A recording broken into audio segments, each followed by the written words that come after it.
You have killed lavender before. Do not lie. You purchased that gorgeous little plant from the nursery, brought it home, picturing a Provence-style hedge spilling purple across your garden. And within 6 weeks, it looked like a pile of dried twigs someone forgot to throw away. Here is the thing nobody tells you at the garden center.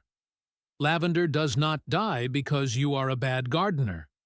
It dies because almost everything you have been told about caring for it is wrong. The watering advice is wrong. The soil advice is wrong. The pruning advice is catastrophically wrong. In the next few minutes, I am going to hand you 5 secrets that flip the conventional wisdom on its head. These are not tips you will find on the back of a seed packet.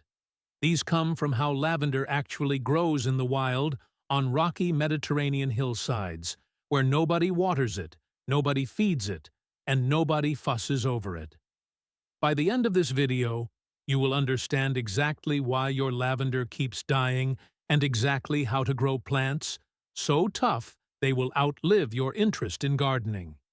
Stick with me, because secret number 3 is the one that saves more lavender plants than anything else, and almost no one talks about it. Stop treating it like a plant. Start treating it like a weed. Here is your first mindset shift, and it changes everything. Lavender is not a delicate, pampered ornamental. It is basically a tough Mediterranean weed wearing a pretty dress. In its natural habitat, it grows out of cracks in limestone, baked by sun, battered by wind, and ignored by rain for months at a time. The plants you see in those dreamy French fields are not being coddled. They are being neglected on an industrial scale. So, when you bring lavender home and immediately start treating it like a fussy houseplant, watering it on a schedule, feeding it compost tea, mulching it with rich organic matter, you are essentially smothering a desert survivor in luxury, and luxury kills lavender faster than drought ever could. What you need to do instead is pick the worst, sunniest, driest, most neglected spot in your garden. That dead corner where nothing grows because the soil is thin and the sun is brutal. That is lavender heaven. If you have a slope, even better. If that slope faces south and the soil is rocky and your other plants refuse to live there, you have just found the perfect lavender bed. Stop trying to give it the good soil. Save your good soil for your tomatoes. Lavender wants the leftovers, the soil trick that mimics a Mediterranean hillside. Now, let us talk about soil, because this is where most people go wrong before they even plant. You have probably heard well-drained soil 1,000 times, and you have probably nodded along thinking your garden bed counts. It does not. Well-drained for lavender means something far more extreme than what you are imagining. Here is what you actually need to do.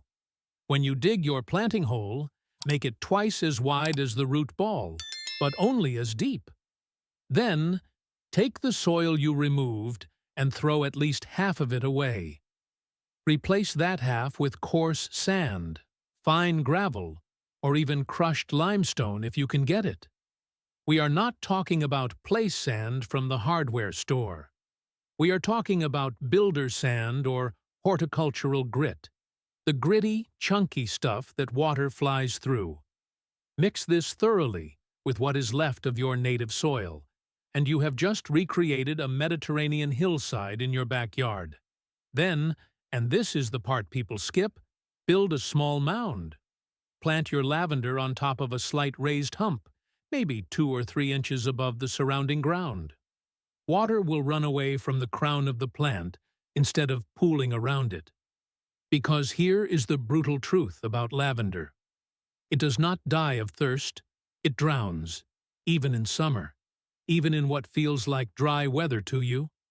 The roots want to breathe more than they want to drink. And that mound is the difference between a plant that thrives for 15 years and one that rots out in its first winter. One more thing on soil. If you have been adding compost or manure to your lavender bed because someone told you plants love it. Stop. Rich soil makes lavender grow soft, leggy, floppy, and disease-prone.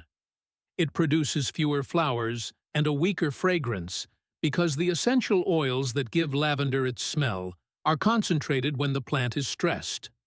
A pampered lavender is a boring lavender. Keep it lean, keep it mean, and it will reward you. The watering rule that saves 9 out of 10 plants. This is the big one.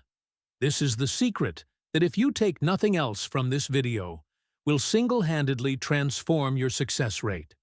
Are you ready? Stop watering your lavender. Almost entirely. I know that sounds insane. Every instinct as a gardener tells you that a plant needs water, especially in summer, especially when it looks a little tired. But lavender's tired look is not thirst.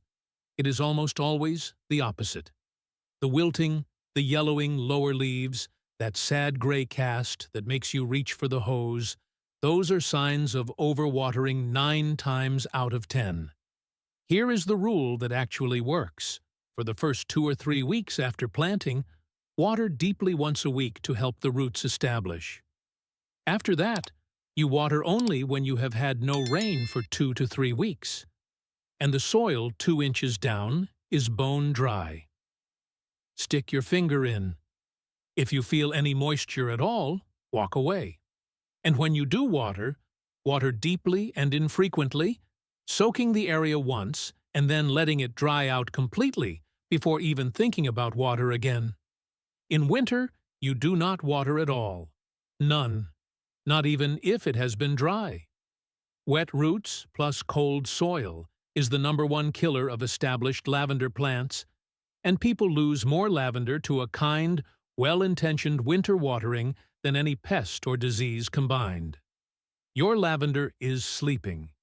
Let it sleep dry. If your plant is in a pot, the rules tighten further.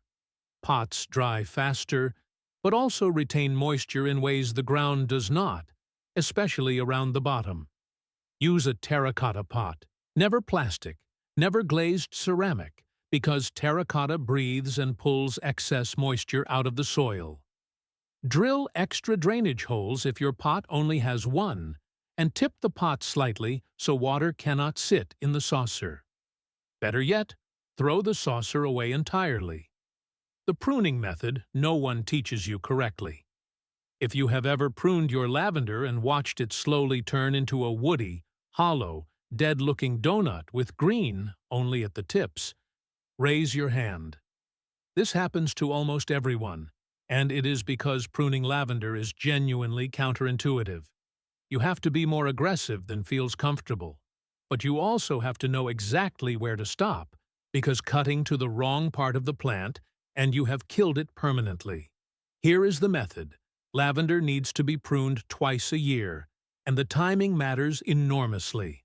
The first cut comes in early spring, just as you see new green growth pushing out of the gray stems. Take your sharpest pruners and shape the entire plant into a tight dome, removing about 1/3 of the green growth. Not a light trim, a real cut. You are sculpting a tidy mound. The second cut comes right after flowering finishes in summer, usually late summer or very early autumn.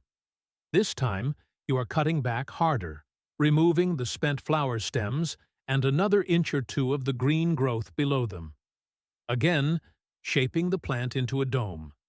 But here is the rule that saves the plant. Never, ever cut into the woody, leafless brown stems at the base. Lavender wood does not regenerate. Unlike roses or many shrubs, if you cut into bare wood, that branch is dead forever, and a plant that has been chopped into the wood will never recover. Always leave at least an inch of green growth above the wood. You are trimming the leafy top, never butchering the trunk. Do this religiously from year 1, even when the plant is small and you feel cruel cutting it back, and your lavender will stay compact, bushy, and productive for 10 or 15 years. Skip a pruning cycle, and it starts splitting open in the middle, going woody and hollow, and within 2 or 3 years, it will be unsalvageable. The plant that never dies is really the plant that gets pruned correctly, on time, every time. Choose the right variety for the climate you actually live in. Here is the final secret, and it is the one that determines whether any of the previous four even matter. Most of the lavender that dies in home gardens dies because the wrong variety was planted in the wrong climate. The dreamy English cottage garden lavender that thrives in cool, damp Britain is a completely different beast from the lavender that survives a humid southern summer or a freezing Midwestern winter. There are roughly 3 groups you need to know about. English lavender, the angustifolia varieties like Munstead and Hidcote, is the most cold-hardy and the most fragrant for culinary use. If you live somewhere with real winters, snow, frost, freezing nights, this is your plant. It handles cold beautifully, but struggles in heavy humidity. French and Spanish lavenders, the Stoeches varieties with the funny little rabbity ear flowers, are gorgeous and dramatic, but tender. They hate frost. If you are in a warm coastal climate or growing in pots you can bring inside, they are spectacular. If you are in a cold winter zone, they are an annual at best. And then there is lavandin, the hybrid lavenders like Grosso and Provence. These are the big, robust workhorses you see in commercial fields. They handle heat, they handle some humidity, they bloom huge, and they are tough as nails. For most climates that are not extreme, lavandin is the smartest choice for a beginner because it forgives more mistakes than any other type. Match the variety to your climate honestly. Do not buy a French lavender because it is pretty if you live somewhere it cannot survive winter. Do not plant English lavender in steamy, humid heat and wonder why it rotted.